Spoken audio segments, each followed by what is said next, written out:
Hi, what's going on, guys? Welcome back to another video. I'm here with Aiden in his garage. We have my car. We just put coilovers on. That was a pain in the butt. But right now we're gonna lift it. Like, we're gonna adjust the ride height because it was slammed to the ground. So we're gonna lift it up so that the winters fit comfortably. And then we're gonna go get an alignment. Let's go. Okay, so first things first, we have to take off the wheels.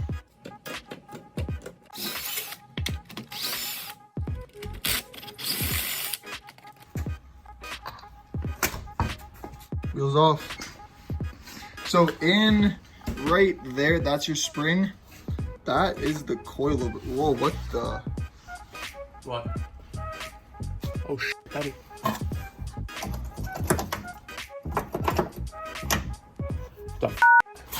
Oh, I think if we drop it though. Oh yeah, it will go under pressure. The car is not on weight right now. Okay, so the problem is that the front coilovers were shot, and I'm pretty sure my mechanic told me that the back ones were fine, but I wasn't 100% sure. They look fine. Oh yeah, shout out to Addison. I'll drop his Instagram right there. He helped us immensely on the fronts. We couldn't have done it without him and his blowtorch because we had no idea how the hell to get those off.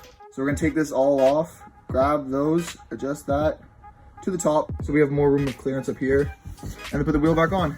Should be pretty easy. So what you guys want to do is right underneath, if you follow this all the way to the end, there's two 18s on each end.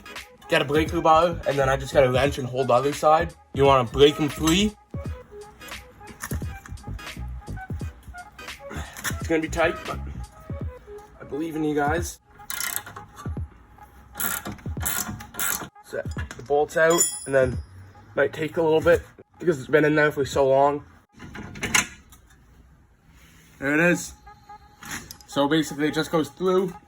Everything here goes through this knuckle and then gets pinched together with this big bolt. So now you gotta do, pull it down and she'll come off. Might be a little stuck, but then here's your spring. Now you gotta do, just this comes right out. We're gonna clean it. So we're gonna put it on and we're gonna leave it right at the bottom so that it gives us the most height. But if you are trying to drop your suspension, you'd spin it all the way up, all the way to the top, which would make your wheel gap a lot smaller. So as you guys can see here, there is a little piece that extends. There's a little hole at the bottom that you have to align this in just to make sure it goes in. Make sure you guys don't forget your copies.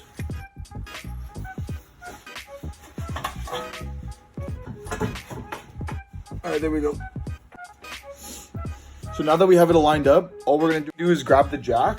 So all you do is you grab your jack stand, you put it on your lower control arm, and then you jack it up until it fits nice and snug right in the bolt that you just took off. Okay guys, so we had to play around with it a little bit to like line up both sides. It was a little bit crooked, but hopefully if we just hammer it through. There it is. Boom, all the way in. Now you just grab your nut on the other side, front of the other side. Spin it on and then torque it down.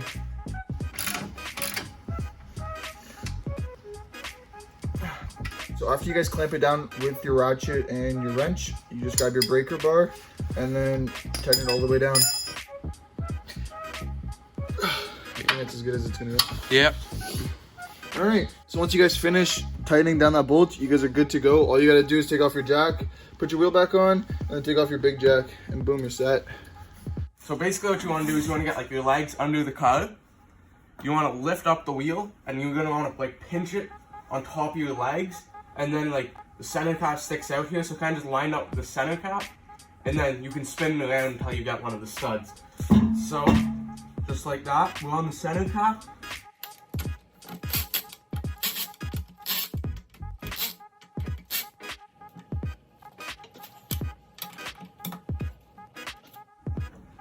And then after that, guys, you just drop it down off your jacks. And there, guys, is your new ride height. Our ride height before, you couldn't see the top of the wheel. So now that you can see it, it's a lot better for in the snow. So because the car was lowered originally, we had to put plates down so that we could get the jack under. But now that we have the new coilovers on, the car is a lot higher initially, so I don't think we need those. So we're gonna jack it up, get both of the plates out of the way so that we can actually see the actual ride height of the car. And then we're gonna adjust the ride height from there. The next thing you guys are gonna do is you guys are gonna grab your guys' wheel and you're gonna grab a tape measure. And what you're gonna do is you're gonna go from the center of the center cap up to the fender, and whatever number that reads, It's 14. so then after you guys get that number, all you guys are gonna do is you guys are gonna write down on a piece of paper on all four, and then all you guys are gonna do is just wrench it down with the spanner wrench until all four sides are about the same. We already did the backs, and the backs are both at 14. So all we're gonna do now is we're gonna make sure both fronts are the same. So the other side was 14 and this side is 13 and a half. So all we're gonna do is we're gonna lift this side up about 1/2 inch. So a couple twists of the spanner wrench, and then that should even it out, and then we should all be leveled. To start off, what you gotta do is you gotta brake. There's two clips in there. See, there's a top one and the bottom one, and what you gotta do is you gotta loosen the bottom one and tighten the top one with the spanner wrenches included in it. There we go. So now after you guys unlocked it, all you're gonna do is you're gonna spin this thing all the way down to the bottom, and you're gonna tighten this up. We have the top ring at where we want it. So now that you have your bottom one at the bottom, all you're gonna do is you're gonna spin it all the way up to the top until it becomes tight. And all you're gonna do is you're gonna grab both your spanner wrenches. You're gonna clip one in one side, one in the other, and you're just gonna Pushing it tight and clamping them together. Okay, so now that we have it adjusted to where we think it should be to be equal on both sides, we're gonna slap the wheel back on and measure it. Now, we just got the wheel back on, we just put the car back on the ground. We're gonna go and check from the center cap to fender. Check how high it is at the center cap. That's 14, and then let's go head over to our other side. We're gonna check it again, come into the middle of the center cap, and we're right at 14. That's perfect, guys. It's been a couple days. The suspension has finally set. So if you guys didn't know, after you guys adjust your suspension, that's not how it's gonna ride. You're gonna have to wait like probably like close to 3-4 days until the suspension can finally set. And that will be your ride height that will be set. So as you guys can see, the rears here, they haven't dropped that much, but yes, they've dropped a little bit. Compared to the fronts over here, they've dropped a little bit more, but now that is your new ride height. Hope you guys enjoyed the video. If you guys did, make sure you guys leave a like, comment, and subscribe, and I'll see you guys next week with another video.